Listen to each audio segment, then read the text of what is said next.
Bonjour, bienvenue dans cette nouvelle édition du JT. Bien connu sur TBO pour son coup de pédale, Dominique Julien l'est aussi pour sa plume. L'ambassade, récit d'humour nordique, est le dernier livre de notre invité. Nous en parlons dans un instant, mais auparavant, un point sur l'actualité de ce mercredi 8 février 2012 dans le Finistère. Une lycéenne victime de brimades de la part de ses camarades, l'affaire aurait pu rester banale. Elle ne l'est plus du tout depuis qu'une plainte pour harcèlement a été déposée par les parents de Maëwen, une jeune fille de 16 ans originaire de Brest. Erwan Lousseau a pu recueillir le témoignage de la jeune fille et de sa mère.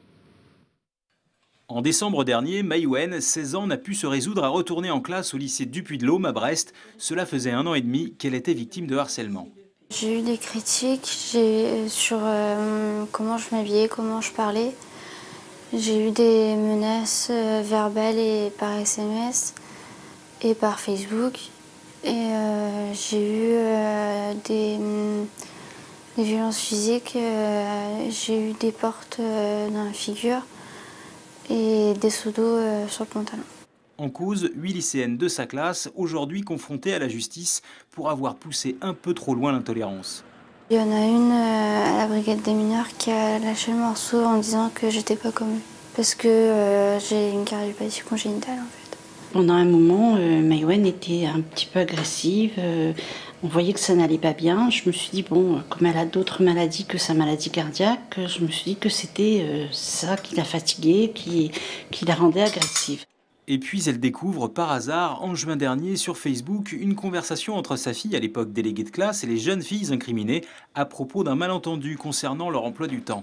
J'ai vu que ça s'envenimait, donc j'ai emmené un message privé à l'une d'elles. Et je me suis fait insulter sur Facebook. Je ne savais pas élever ma fille, elle prendrait à la rentrée. Donc j'ai tout imprimé. Et je suis allée le lendemain, tout de suite, voir le CPE avec toutes ces conversations. Et il m'a dit, je convoque la fille en septembre. En septembre, je ne sais pas du tout ce qui a été fait, mais toujours est-il que Maëwen a continué à être harcelée. L'affaire est désormais entre les mains du procureur. Maëwen, elle, est contrainte de poursuivre sa scolarité à la maison familiale de Saint-Renan et de changer de filière.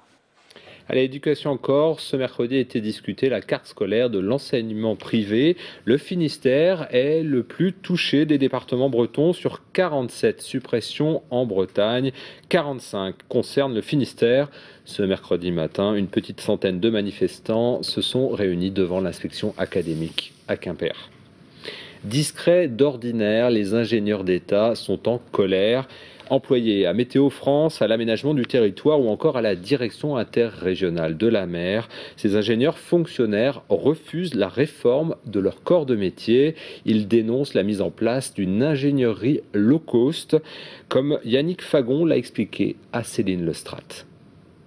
L'administration, avec un grand A, dans le cadre de la révision générale des politiques publiques, a décidé donc de réduire le nombre de ses corps d'ingénieurs et de fusionner donc les ingénieurs des travaux publics de l'État, auxquels j'appartiens, avec les ingénieurs de l'agriculture et de l'environnement, avec les ingénieurs de Météo France et les ingénieurs de l'hygiène.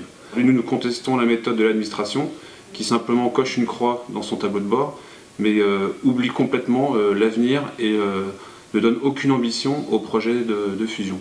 L'administration ne prévoit plus de recruter en entrée d'école, mais à la sortie de l'école, avec donc des diplômes qui seront concurrents entre eux, donc de différentes écoles d'ingénieurs ou bien de différentes universités de France. Une vingtaine d'ingénieurs manifesteront ce jeudi à Paris pour dénoncer donc cette fusion des différents corps d'ingénieurs. Les Bretonnants ont du souffle et ils le font savoir avec la Redadeg, une course relais pour promouvoir et financer l'enseignement du breton. La prochaine édition a lieu au mois de mai. Un petit aperçu du parcours 2012 avec Pauline Ferco. Avec plus de 92 000 € recueillis en 2010, la Redadeg repart sur les routes au printemps prochain. Au programme de la grande course pour la langue bretonne, 1500 km à parcourir sur les 5 départements bretonnants. Comme celle de 2010 avait bien fonctionné, cette année on est passé de 1200 à 1500 km. Et on a choisi comme thème les ports. C'est pour ça qu'on va partir de Brest. On va longer toute la côte nord de Bretagne jusqu'à Saint-Malo. De Saint-Malo, on va descendre jusqu'à Nantes. Et de Nantes, on va longer la côte sud jusqu'à Vannes. On va faire une petite incursion à l'intérieur des terres jusqu'à Rostrenin. On rejoindra la presqu'île de Crozon et on redescendra à Douarnenez après être passé par Quimperlé. Nouveauté aussi côté communication, la Redadeg s'est offert un clip promotionnel sur une chanson de Dom Duf. Le maître mot pour cette année, c'est breton et plaisir, Bréson et Gapli Joradur. Et donc on veut donner une image de gens qui prennent du plaisir à faire quelque chose pour le breton, à courir, à rigoler, à échanger en breton, quel que soit le niveau de breton atteint par chacun. C'est pas une vocation d'ermite qu'on a ou de moine. Hein. Donc le but, c'est de prendre du plaisir à vivre et tous les plaisirs de la vie, de les prendre aussi en breton, quels qu'ils soient, tous. Le principe reste le même, vous achetez vos kilomètres en choisissant sur le parcours disponible sur le site de la Redadeg. Enfin, rendez-vous du 12 au 19 mai prochain sur les routes de la région. Après la fleur au guidon, mordre la poussière ou encore Fignon, exercice d'admiration, Dominique Julien revient avec l'ambassade, récit d'humour nordique qui sort ce mercredi. Dominique Julien, bonjour. Bonjour. Alors, les spectateurs de TBO vous connaissent pour la série Mangeurs de côtes. Alors, pour le plaisir, on en regarde un petit extrait. On va passer sur petit plateau. Ok, ça va mieux. On crache un peu, ça fait du bien aux plantes. Ah, je vais t'apprendre à cracher sur les plantes, moi. Je vais t'apprendre, moi, donc tu te chou. Pas possible, ça. Ouais, c'est pas passé loin, là. Voilà, du souffle, mais aussi de l'humour, hein, Dominique Julien. Pas de problème avec ce jardinier, là, ça a été? Non, ça a été, on s'est réconciliés après, on est allé monter quelques côtes ensemble, il n'y a pas eu de problème. Bon, alors dans l'ambassade, tout autre sujet que le cyclisme. Il s'agit donc d'une plongée un peu dans l'ambassade de France à Helsinki, avec ce héros, un peu anti-héros d'ailleurs, exactement, Gérard Vaginet, qui voue de passion la R12. Alors on va découvrir peut-être pour ceux qui ne se souviennent pas de ce magnifique modèle Renault, et puis aussi une diva, celle qu'il appelle la diva, Rihanna, chanteuse de R&B.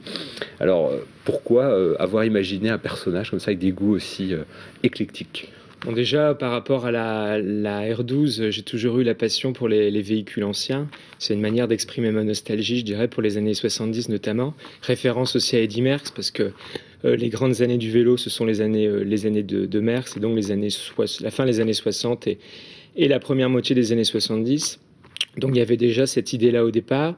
Et puis ensuite, je dois dire, par rapport à Rihanna, quelque chose d'assez irraisonné, d'assez irrationnel, puisque j'avais pas particulièrement de passion pour ce genre de musique, le R&B, tout ça, je m'y connaissais pas véritablement avant d'avoir fait, on va dire, la rencontre artistique de ma vie avec Rihanna.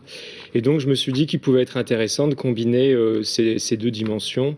Tout ça, évidemment, en le mettant en relation avec une histoire plus globale, à savoir la découverte de la Finlande.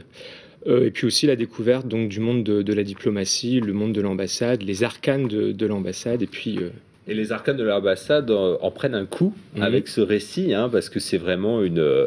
Alors l'ambassade d'Helsinki est passée au crible et au vitriol. Exactement. En vérité, j'avais envie de m'en prendre à la figure des petits chefs. Donc c'est quelque chose qui est, on va dire, récurrent dans les livres que j'ai écrits jusqu'à présent. Et j'ai un ami qui est allé passer donc quelques années, 2 ans je crois en tout et pour tout, donc en Finlande et notamment dans cette ambassade, et qui m'a raconté un peu l'underground, je dirais, de l'ambassade. Et je me suis dit, c'est un sujet parfait pour un récit. Alors il y a aussi le lieu, le pays, la Finlande. Vous êtes déjà allé en Finlande ?